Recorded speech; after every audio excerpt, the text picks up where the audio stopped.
A dirty World Cup where referees and linesmen are used as assassins.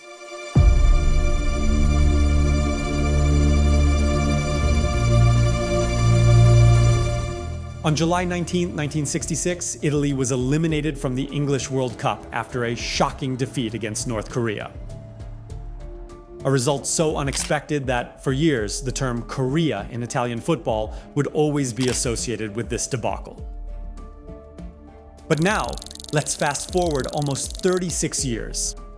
It's June 18, 2002, and the Italian national team, led by Giovanni Trapattoni, steps onto the field in Daejeon for the round of 16 of another World Cup. And ironically, their opponents are one of the host nations, South Korea. Italy had arrived in the Far East as one of the favorites. Its squad was largely made up of players at the peak of their careers. The excitement surrounding Trap's team had swelled over time, perhaps too much. What would happen once they set foot on the pitch would remain etched in the minds of fans, players, and spectators worldwide. After the final whistle, there would be talk mainly about one man, most likely corrupt, who abused his power. And there would be open discussions about a rotten system that had existed for years and would continue to plague the game of football. This is the story of one of the biggest scandals in sports history.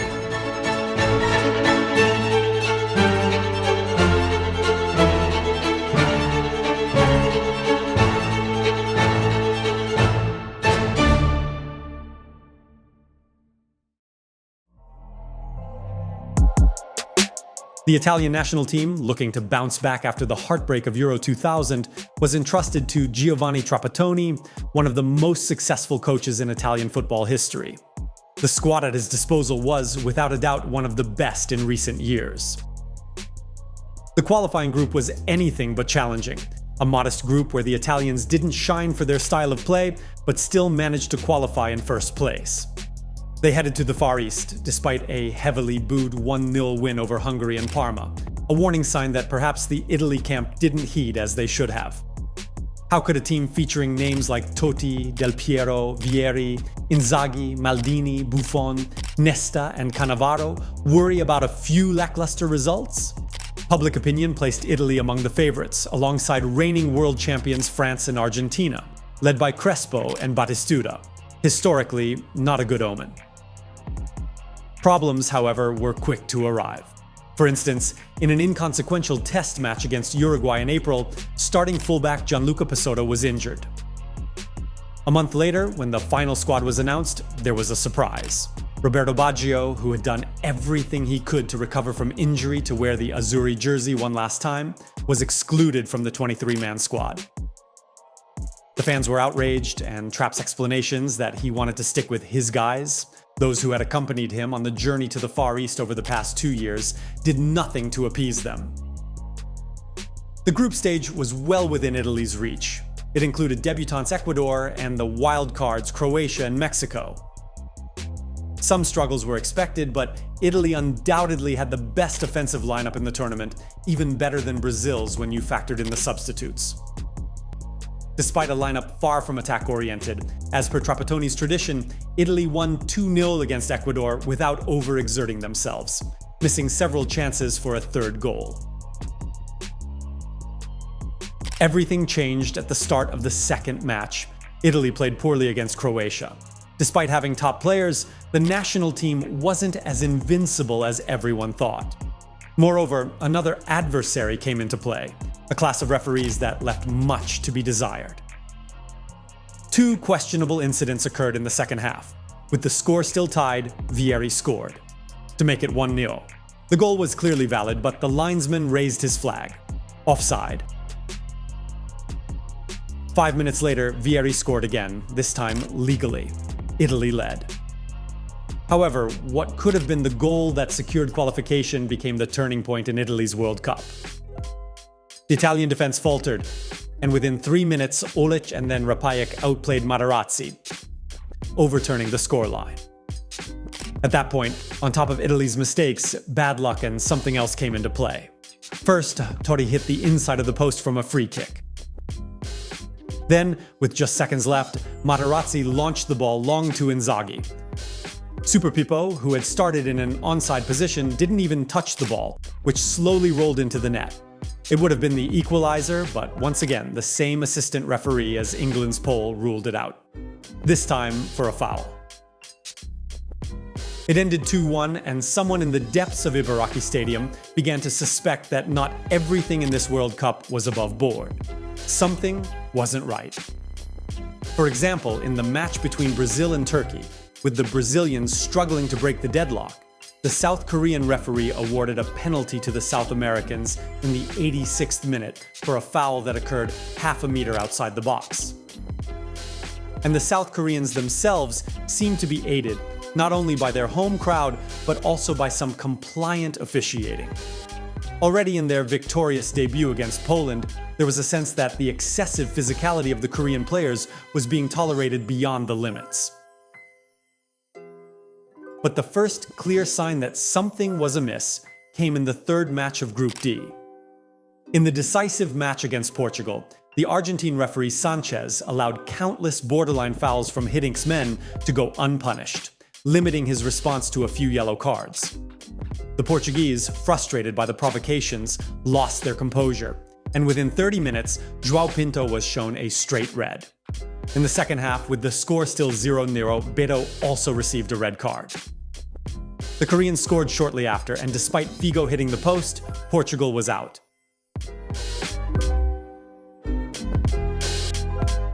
Strange rumors started swirling around the South Koreans. It seemed as though FIFA, aware of the host's technical limitations, wanted to push one of the two as far as possible. A World Cup without one of the host nations would be a disaster for Blatter and his team. The Azzurri, meanwhile, were fighting for survival against Mexico. They needed to win and hope the South Americans beat Croatia. Inzaghi scored yet another disallowed goal, ruled offside by millimeters by the Malaysian linesman. The Mexicans took the lead. Then Montella and Del Piero came on. The Roma striker equalized, but once again the flag went up, as Del Piero had been marginally offside. 4 goals disallowed in 2 matches. Despite the loss, Italy would have qualified, but Del Piero's header 6 minutes from time made it 1-1, sending both teams through. Italy was through to the round of 16 against the last opponent they wanted to face, South Korea.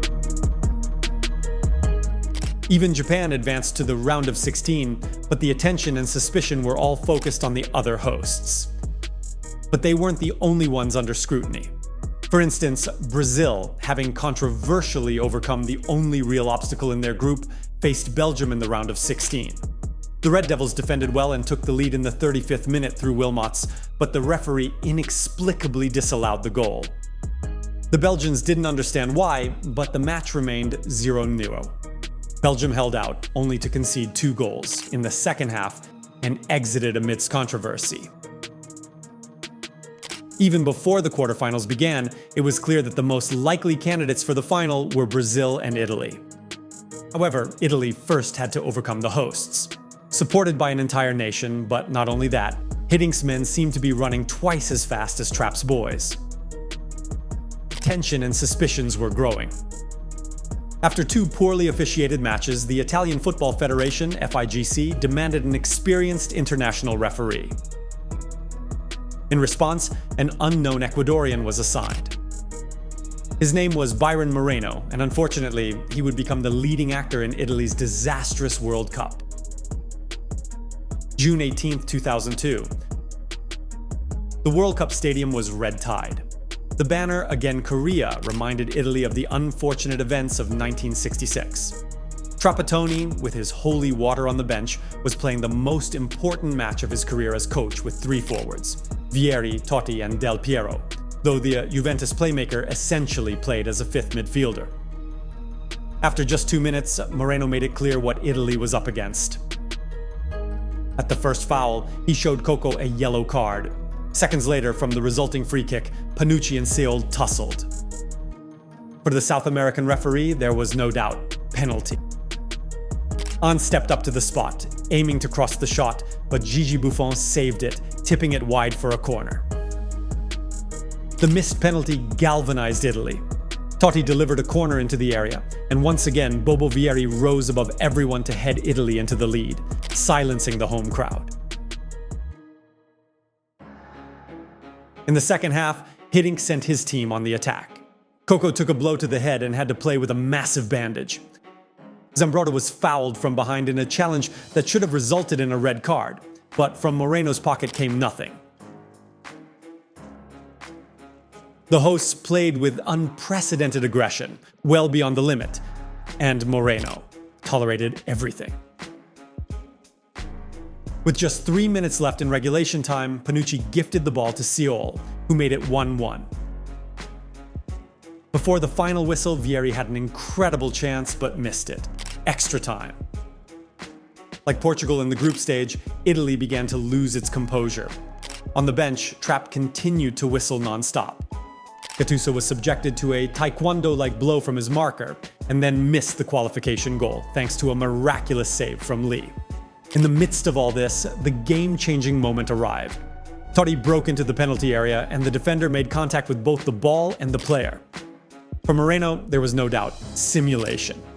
A second yellow card, and Totti was sent off. At this point, Italy lost their heads. The players surrounded the referee. On the bench, Trapattoni coach punched the plexiglass separating him from the FIFA officials, while one of them shrugged as if to say, "It's not our fault." The icing on the cake of this farce came from the Argentine linesman Rattalino, who disallowed Tomasi's golden goal, which had been scored from a clearly onside position. That was the final blow for Italy, who, down to 10 men and physically and mentally drained, conceded On's golden goal of 2-1 just minutes before penalties. It ended in the worst way possible, a World Cup that had started with the excitement of a team that had been one of the favorites. The 2002 World Cup became one of the most disappointing campaigns in Italy's history. FIFA investigated Moreno, but nothing came of it. Meanwhile, the Korean celebrations didn't stop there. For those who thought that match was the peak of the scandal, they were sorely mistaken. In the quarterfinals, Spain faced South Korea. The referee, Egyptian Gamal Al Gandour, and his assistants allowed everything and more for the hosts.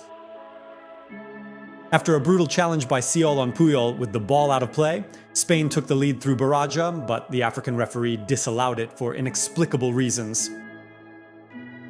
Meanwhile, with fouls flying and only one yellow card shown to the Koreans, the most controversial incident occurred.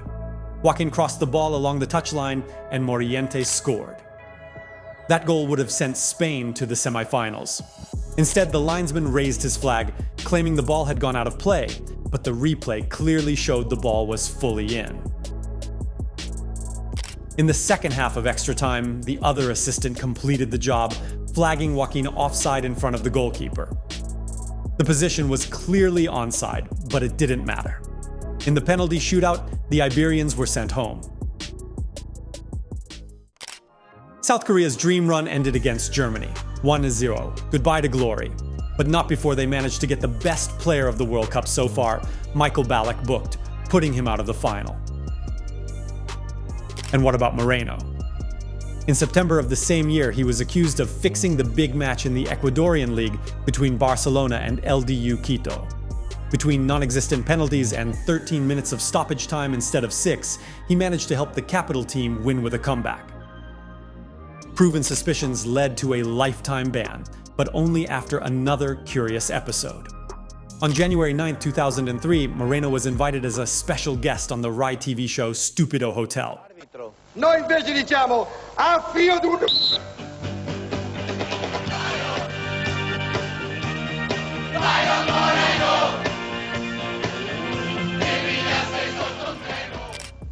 By then, a complete laughingstock, he spent the evening dancing, giving ridiculous interviews, and being humiliated.